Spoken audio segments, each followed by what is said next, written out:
Boresho ya umeme katika mkoa wa Dar es Salaam. Tulisikia Mheshimiwa mbunge akizungumzia kuhusiana na umeme katika maeneo ya Mbagala pamoja na Temeke. Na mimi nataka niseme ni kweli tulikuwa tuna changamoto ya kukatika kwa umeme.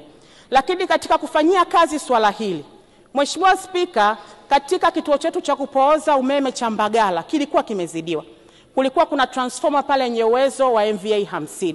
Lakini kwa sasa kwa kweli wataalamu wetu wanafanya kazi usiku na mchana. Tunaweka pale transformer mpya yenye uwezo wa MVA 120 kwa ajili ya kuongeza ukubwa wa kile kituo ili wananchi wa Mbagala, Temeke, Yombo, Mkuranga pamoja na baadhi ya maeneo ya Kigamboni waendelee kupata umeme wa uhakika. Kwa hiyo niwahakikishie waheshimiwa wabunge, hususan wale ambao wanatokea katika maeneo ya Mbagala na Temeke pamoja na Yombo, Mkuranga na baadhi ya maeneo ya Kigamboni, kazi hii imefikia mwishoni. Muda wowote kuanzia sasa transformer ile itaanza kufanya kazi, na kwa kweli tutakuwa tumepunguza kwa kiasi kikubwa changamoto ya kukatika kwa umeme.